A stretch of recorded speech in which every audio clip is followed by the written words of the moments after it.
Hi, everyone, and welcome back to What's Hot in the Bookstore. The show where we dig into the biggest reads out there, try to give you everything you need before you even open page one. I'm Megan Riley. And I'm Rain Brooks.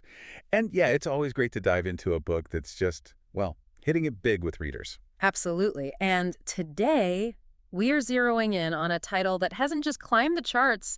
It feels like it's taken up permanent residence, right near the top. We're talking about Freida McFadden's incredible exploration of domestic terror, the psychological thriller, The Tenant. Yes, The Tenant. This is exactly the kind of book, I think, that readers actively seek out when they want that guaranteed high-tension experience. It's a global sensation. And it's easy to see why, really. It taps into such a fundamental fear, doesn't it? The idea that the threat isn't some stranger outside, but someone you willingly invited in. Right inside your own home. Shivers. Exactly. So our goal today is pretty comprehensive.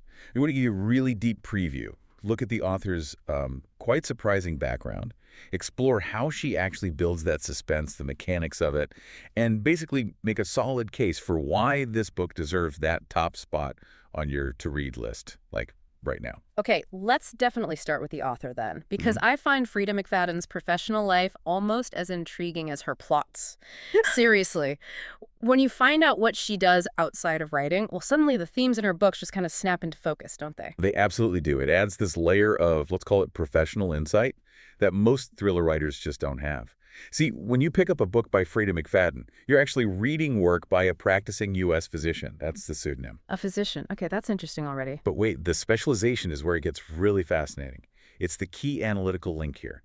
She works in the field of brain injury. Brain injury.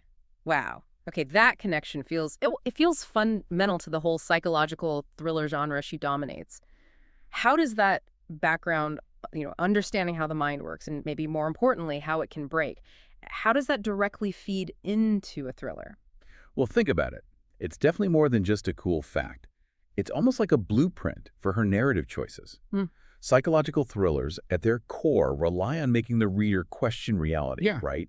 They work best when the main character's perception is compromised or, their sanity is maybe slipping or being questioned. Yeah, that constant what is real feeling. Exactly. And if you specialize in brain injury, you have a deep clinical understanding of things like cognitive dissonance, memory reliability, how easily trauma or even subtle manipulation can distort someone's grasp on objective truth.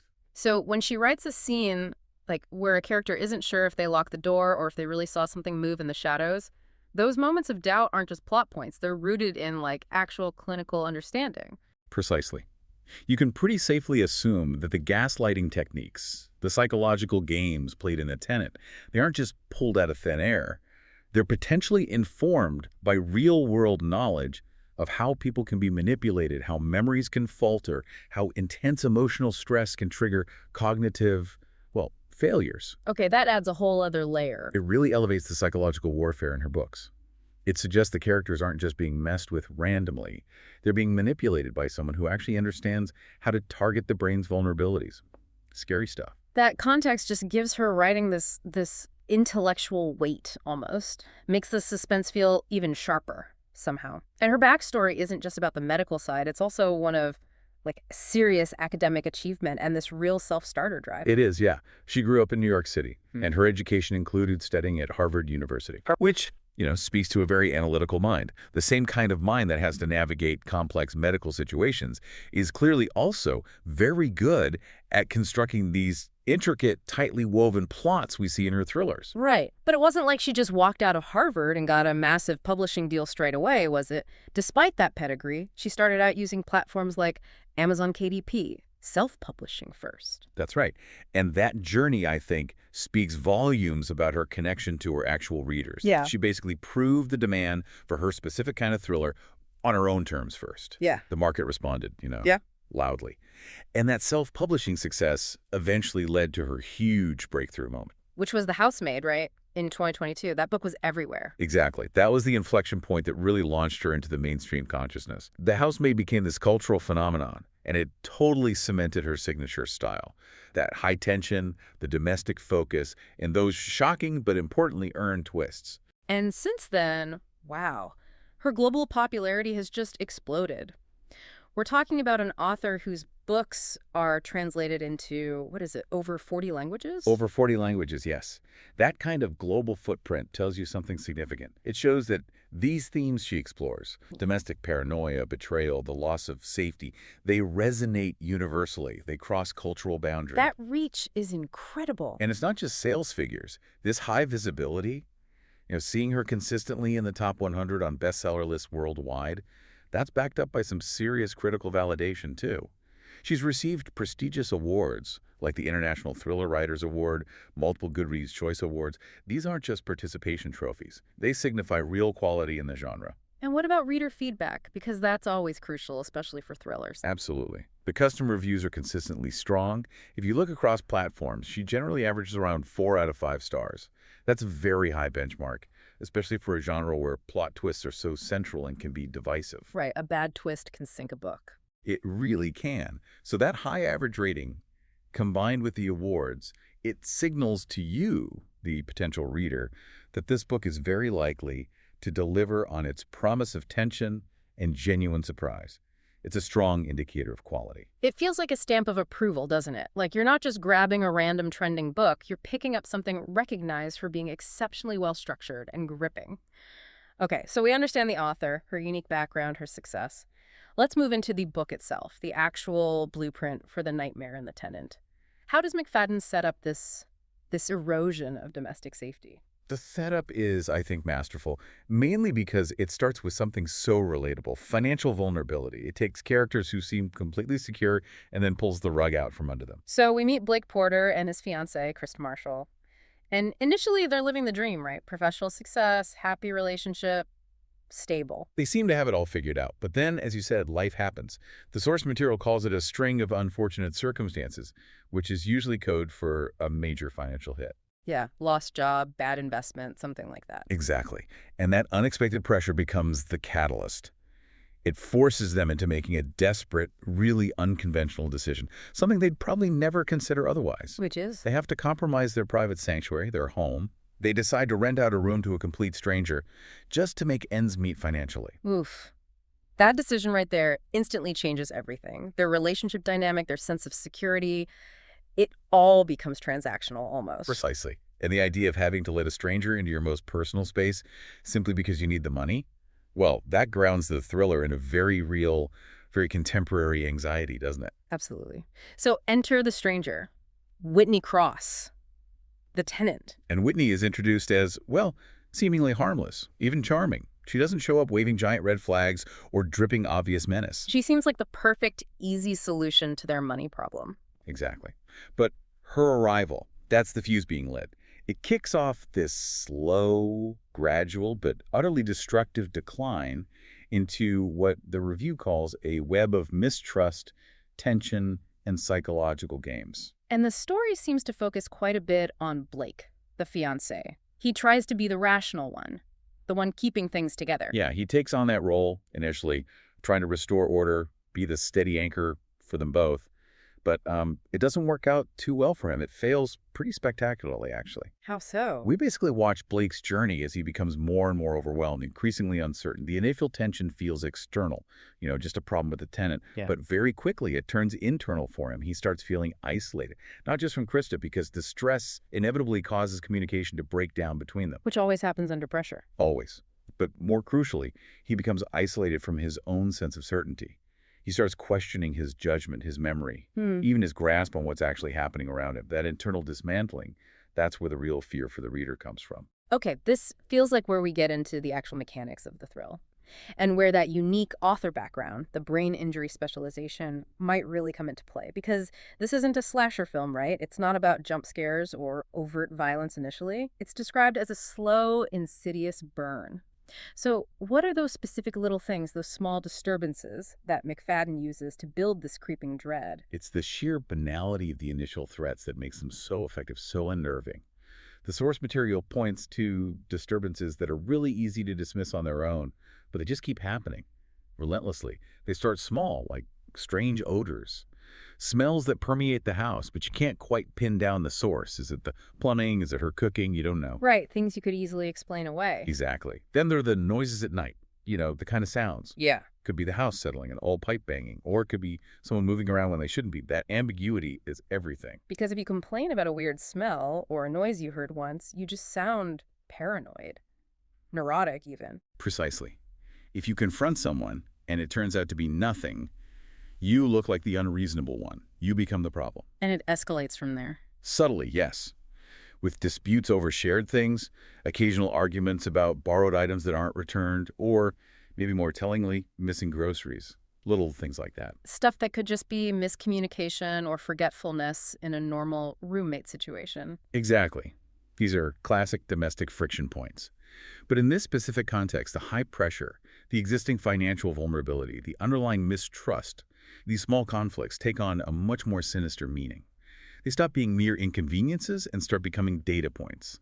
Evidence in this mounting narrative of paranoia that Blake and the reader are building. This really highlights what the reviewer noted about subtlety over shock, doesn't it? Why are these small, persistent intrusions actually more psychologically damaging than, say, finding a threatening note or something overtly aggressive? Because the real danger here isn't physical attack initially. It's rooted in psychological manipulation and the slow destruction of your sense of agency, your control over your own environment, and even your own mind. Think about it. If you find a gruesome message, okay, that's terrifying, but it's clear. It's an external threat. You call the police, you get out, the path is obvious. Right. Actionable. But dealing with a vague smell or missing eggs, that forces you into self-doubt. You start asking yourself, wait, did I actually buy eggs this week? Or am I just overreacting to this smell? You turn the suspicion inward. Exactly. The threat isn't coming from a direct assault, but from these subtle, incremental power shifts. The tenant, Whitney, gains power by constantly disrupting the known reality and making Blake and Krista doubt their own sanity, their own memories. So the ultimate goal, really, of this kind of thriller is to systematically dismantle that core feeling that your home, the one place you're supposed to feel completely secure, is actually safe. It turns the sanctuary into a psychological cage. And because these early disturbances are so minor, so deniable, any attempt by Blake or Krista to complain to outsiders, or even clearly to each other, just makes them seem unstable. It isolates them further. And the book pulls the reader right into that same uncomfortable space of doubt, doesn't it? We're constantly wrestling with those core questions alongside Blake. Absolutely. You, as the reader, are constantly driven by basically three interlocking mysteries you're trying to solve. Okay, what are they? First, who really has what motives here? Is Whitney genuinely malicious? Or is she maybe just an eccentric, difficult tenant, and Blake and Krista are the ones cracking under the financial and emotional pressure? Plausible deniability. Second, how much of this whole chaotic dynamic is deliberately engineered by someone? And how much is just unfortunate coincidence or misunderstanding? Where's the line? And third, perhaps the most unsettling question, the one that really loops back to the author's unique medical expertise. How much can you actually trust your own senses, your own judgment, when you're under constant grinding stress like Blake is? Wow. That demand for active mental engagement from the reader is key, isn't it? You're not just passively consuming the story, you're actively trying to figure it out, trying to outsmart the characters, and maybe even the author. And this whole experience is compounded by this really interesting dynamic that the source material highlights regarding Blake and Krista themselves.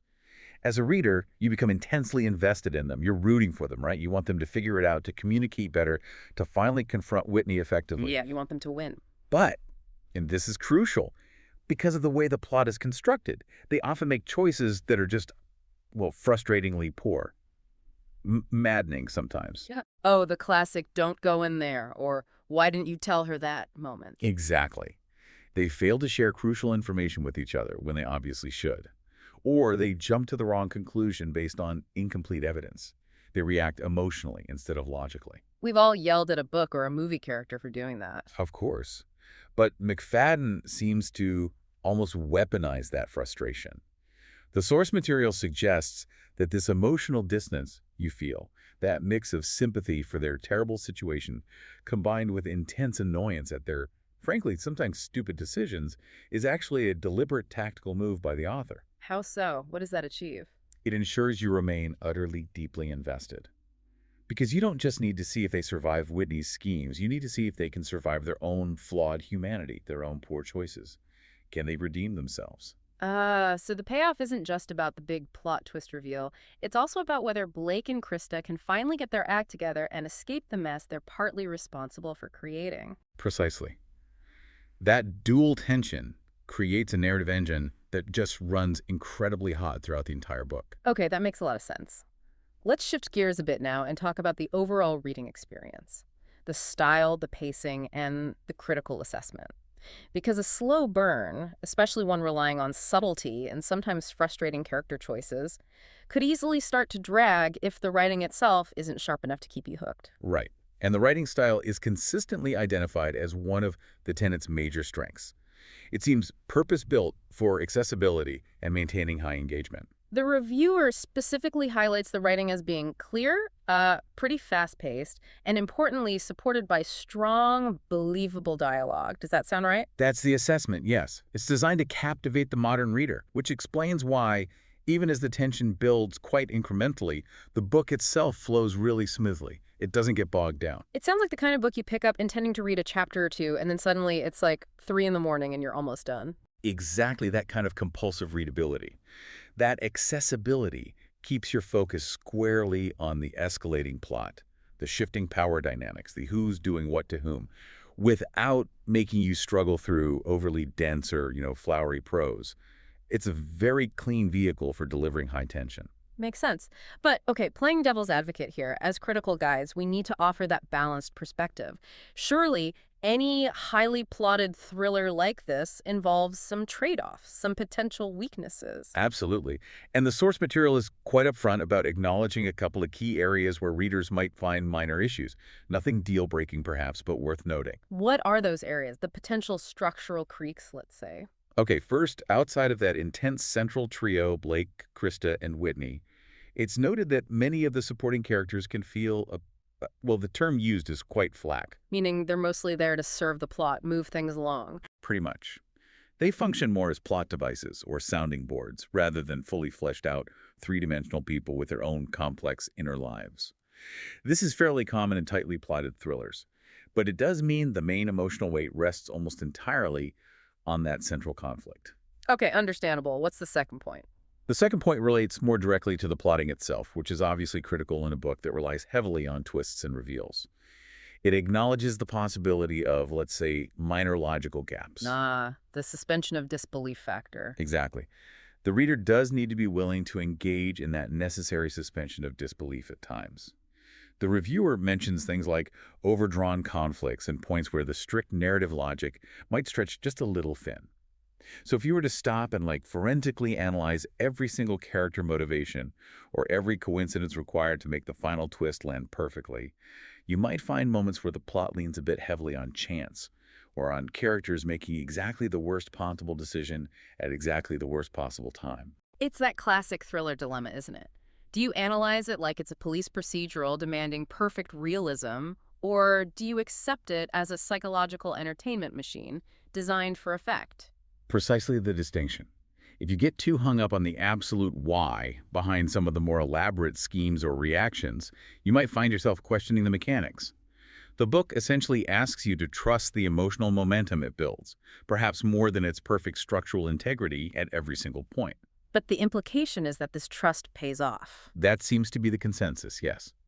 The reason for the high ratings, despite these minor potential quibbles, is that they are apparently completely overshadowed by the intense payoff, especially in the final 100 pages or so. Okay, let's focus on that finale then, because that's often where thrillers live or die. What makes the ending of The Tenant so successful that it seems to justify any earlier narrative wobbles? The reward comes from the ending, delivering genuinely surprising plot twists that, crucially, feel earned. They don't just come out of left field. Instead, they apparently connect back, often quite cleverly, to the subtle groundwork. Those little details and inconsistencies that were laid earlier in the book, even the parts that might have felt frustrating or confusing at the time. So those moments weren't just frustrating, they were clues. Potentially, yes, or at least setups for the reveals. And when those final revelations hit, they provide this massive sense of emotional catharsis.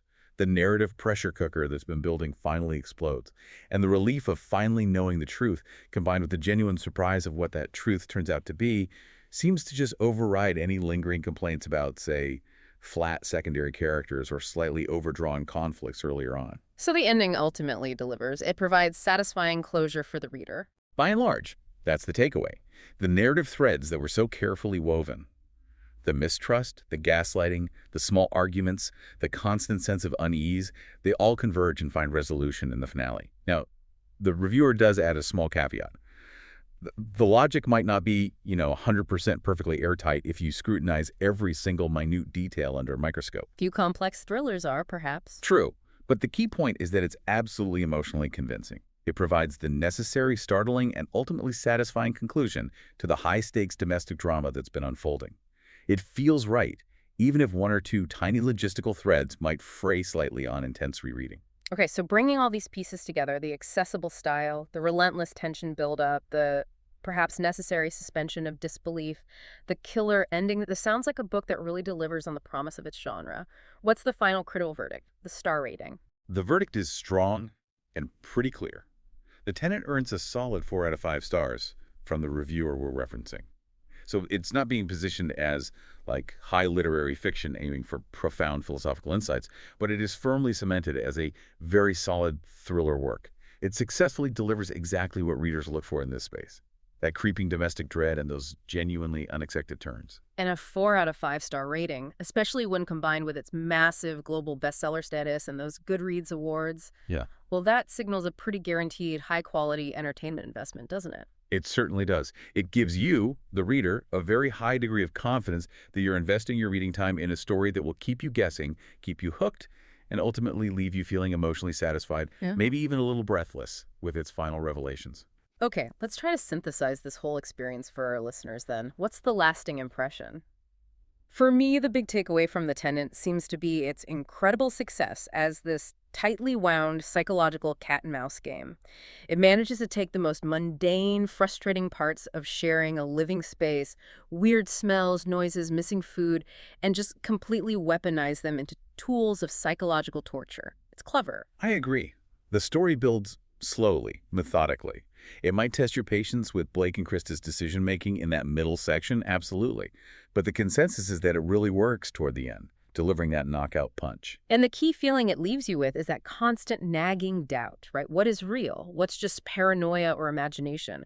Who among these three people trapped in this house is actually pulling the strings? Exactly. It's a masterclass in portraying that slow erosion of domestic safety, that feeling of your sanctuary being invaded. And yes, it does demand that you, the reader, accept the conventions of the thriller genre, maybe forgive a minor plot convenience here or there, but in exchange, you get this maximal emotional payoff. Which brings us to the final, crucial question. Who is this book absolutely perfect for? Who should run out and grab it immediately? Well, this is highly, highly recommended for readers who specifically crave what you might call thorough domestic thrills. That specific feeling of safety being meticulously dismantled piece by painful piece within the home.